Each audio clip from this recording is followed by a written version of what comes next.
केंद्रीय मंत्री को रोड मंत्री कहा जाने लगा, क्योंकि उन्होंने बहुत हाईवे बनाए, देश में इंफ्रास्ट्रक्चर का इतना मजबूत ढांचा खड़ा किया। लेकिन कहीं ना कहीं उन पे आरोप भी लगे कि ये पूरी भ्रष्टाचार का तंत्र बना हुआ है, कि कई रोड हाईवे खराब हुए, गड्ढे हुए, कहीं गिर गए, कुछ ऐसी ऐसी बातें आ रही हैं। और वहीं पूर्व विधायक संयुक्त क्रांति पार्टी के राष्ट्रीय अध्यक्ष किशोर समरीते ने आरोप लगाया कि केंद्रीय मंत्री नितिन गडकरी सबसे भ्रष्ट मंत्री है और उनके कार्यकाल में बहुत से भ्रष्टाचार हुए हैं। हाईवे रोड जिस तरीके से बनाए गए हैं वो कई टूटे हुए, कई खराब हैं और बहुत ही ज्यादा भ्रष्टाचार है। नेशनल हाईवे अथॉरिटी को जिस तरीके से खोखला उन्होंने कर दिया है और इस पर आरएसएस उनका पूरा समर्थन कर रहा है कि किसी तरीके से वो अपने आप को प्रधानमंत्री के रूप में प्रोड्यूस कर सके, ये आरोप लगाया है पूर्व विधायक किशोर समरीते ने। देखते हैं उन्होंने आगे अपने खुलासे में क्या। इसी बात पे भी नहीं चलती कि वो जवाब उनकी नहीं, जवाबदारी नहीं बैठ पा रही। अब आप आज पार्लियामेंट की ऑपरेशन सिंदूर के बारे में उसका जवाब नहीं मिल पा रहा, तो पार्लियामेंट में कहीं ना कहीं जवाबदारी नहीं बन पा रही है। देखो मेरा कहना, अगर सत्ता पक्ष अपनी जिम्मेदारी नहीं निभा रहा है, स्पीकर रोज रोज बोल रहा है हम चर्चा कर रहे हैं, सरकार चर्चा करने तैयार। हमारा तो साफ कहना है कि आप अविश्वास प्रस्ताव लाओ, ऑपरेशन सिंदूर को लेके आओ, धनखड़ के इस्तीफे को लेके आओ, अविश्वास प्रस्ताव पे चर्चा कराओ। सरकार क्यों नहीं करेगी चर्चा? लेकिन विपक्षों से मालूम है अविश्वास प्रस्ताव लाएंगे तो कहीं माने तो होता नहीं। मेरा ये कहना, उनके पास बीसी लोग कमी है, बीसी लोग ज्यादा है।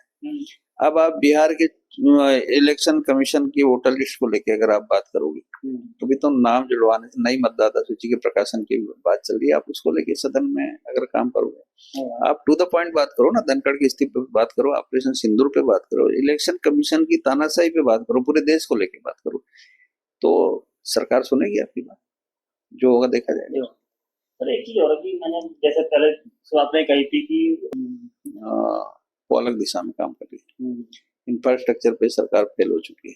ठेकेदार एक बहुत बड़ा सिंडिकेट है देश में ठेकेदारों का, और जितना घटिया निर्माण है वही आप समझ गए। इस देश में अहमदाबाद प्लेन क्रैश हुआ, ऐसा मंत्री जिसके पास खुद के प्लेन नहीं हो, उसका इस्तीफा नहीं हो रहा है। किसका? ज्योतिरादित्य सिंधिया, उसका इस्तीफा होना चाहिए। इतने बड़े रेल दुर्घटनाएं हुई, उड़ीसा से लेकर बालासोर से लेकर पता नहीं कितने लोग खत्म हो गए, हजारों रेल दुर्घटना, किसी रेल मंत्री का इस्तीफा नहीं हो रहा है। सरकार की जवाबदेही क्या है? सबसे ज्यादा सड़क दुर्घटनाएं भारत में इसलिए भारत में है कि एक तो जितनी रोडें बन रही है, तो इंडियन जो रोड कांग्रेस है उसके नाम को आप फॉलो नहीं करते हैं। दूसरा, टोटली घटिया निर्माण। आपने ठेकेदारों को बोला कि आप तो प्राइवेट बैंक की बैंक गारंटी लगाओ, आप तो सब इंजीनियर भी खुद ही रखो, मेटल टेस्टिंग भी खुद ही करो। जब सब कुल ठेकेदार मालिक हो जाएगा, उस पर सुपरविजन नहीं होगा, तो निर्माण तो आपके घटिया होंगे। तो पुल पुलिये जिस तरह ध्वस्त हुए हैं, तो ये सरकार की क्या जिम्मेदारी है? और माला माल हुए ठेकेदार, कोई ब्लैक लिस्टेड नहीं हुआ, किसी को जेल में डाला गया, तो ये सरकार की लापरवाही। नेशनल हाईवे अथॉरिटी की हम बात करते हैं, सारे लोग उनके अंडर में आते बनते हैं, लेकिन कहीं ना कहीं उनका बहुत ज्यादा उस पर दबाव है, प्रेशर है। अभी पीछे हिमाचल में, हिमाचल प्रदेश में भी ऐसी घटना घटी थी, वहां पर एक मंत्री ने उनको रोड खराब होने की वजह से कुछ ऐसी घटना हुई। देखिए, मेरा कहने का मतलब है, जो नितिन गडकरी है ये भारत सरकार का सबसे भ्रष्ट मंत्री है। इसके ज्यादा संबंध मलेशिया की कंपनियों से है, थाईलैंड की कंपनियों से है, और उसके ऊपर पुराना डेंट है। इसके घर में एक 7 साल की बच्ची योगिता ठाकरे की, जो डेड बॉडी मिली थी, उसकी माँ प्रमिला ठाकरे इनके यहाँ काम करती थी, उसके पिता अशोक दादाराव ठाकरे रिक्शा चलाते हैं। उसकी बेटे की लाश मिली इसकी गाड़ी में, उसमें इसका बेटा और इसका जो गनमैन है वो आरोपी है। वो मामला सरकार के दबाव में अब तक उसमें चार्जशीट नहीं हो पाई। महाराष्ट्र सरकार ने इस मामले की सीबीआई जांच के लिए रिकमेंड किया, लेकिन आज तक उस मामले की सीबीआई जांच नहीं। और नागपुर के कोर्ट नंबर 8 में, डिस्ट्रिक्ट कोर्ट में, ये मामला अभी पेंडिंग चल रहा है। तो दूसरी बात, प्रधानमंत्री ने सबसे ज्यादा गडकरी पे भरोसा किया। गडकरी को कोई इंजीनियर है? गडकरी उसे पूछो क्या सिविल इंजीनियर? नहीं, मेरा वो सिविल इंजीनियर, मेरा बात सुनो, गडकरी कोई साइंटिस्ट है? कोई इंजीनियर है? रोडों के बारे में उसको बहुत जानकारी है। अरे वो सुनो, सब बातें, वो सब छोड़िए, उसको कोई नॉलेज नहीं। कोई कभी वो पहली बार मोदी जी के नाम पे चुनाव जीता, जानते हो? कभी लोकसभा चुनाव, विधानसभा नहीं जीत पाया, एमएलसी होता था, नॉमिनेटेड होता था, कोई जन नेता थोड़ी हो।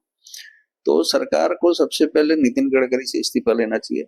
इतने हाईवे गिरे हैं, इतने सारी जनमाल की हानि हुई है, तो प्रधानमंत्री की पहली जिम्मेदारी ये सबसे भ्रष्ट मुख्यमंत्री, भ्रष्ट भूतल परिवहन मंत्री है।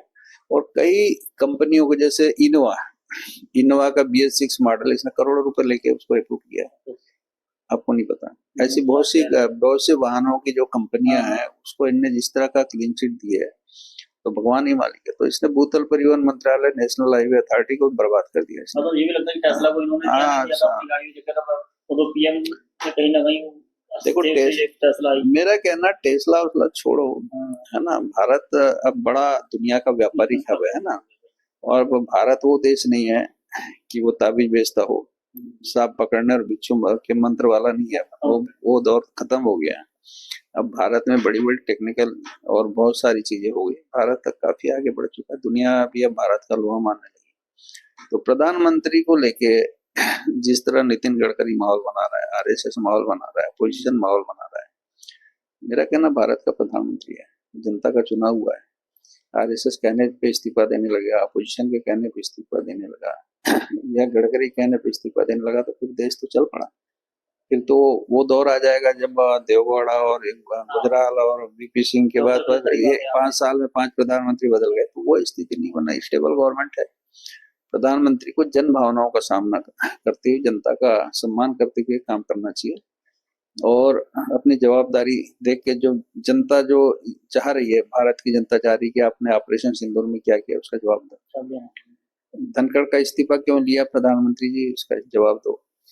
और जो इस देश का अहमदाबाद प्लेन क्रैश है, या फिर जो नेशनल हाईवे में सड़कें और जो ब्रिज हैं वो खत्म हो रहे हैं, उस पे लेके आपको जवाब देना चाहिए। इस देश में रेल दुर्घटनाओं पे आपको जवाब देना चाहिए तो क्योंकि जितनी रेल दुर्घटनाएं इनके कार्यकाल में नहीं भी है, तो जनता ने आपको चुना है। दुर्घटनाएं होती रहती है, सब चीज होते रहता है, लेकिन प्रधानमंत्री की जिम्मेदारी, प्रधानमंत्री देश का प्रमुख होता है, उसे इस बात की चिंता होना चाहिए कि मेरे देश में बच्चे भूख से तो नहीं है, बेरोजगार तो नहीं है, बच्चों के साथ क्या हो रहा है, जनता के साथ क्या हो रहा है, इस बात की उसकी जिम्मेदारी, उस जिम्मेदारी को उसको निभाना चाहिए। बाकी काम तो सरकार और उसका तंत्र करता है। और अच्छा लगा कि देश में आपने जो योगदान प्रगति के ऊपर दिया और जो देश की स्थिति है उस पर आपने विचार रखे। बाकी आगे देश तो चलता ही रहेगा, जैसे भी चलना ही उसने आगे। आज हम नहीं, आज कल नहीं, परसों कोई ना कोई तो आएगा। शुक्रिया हमसे बात करने के लिए। ठीक है, नमस्कार।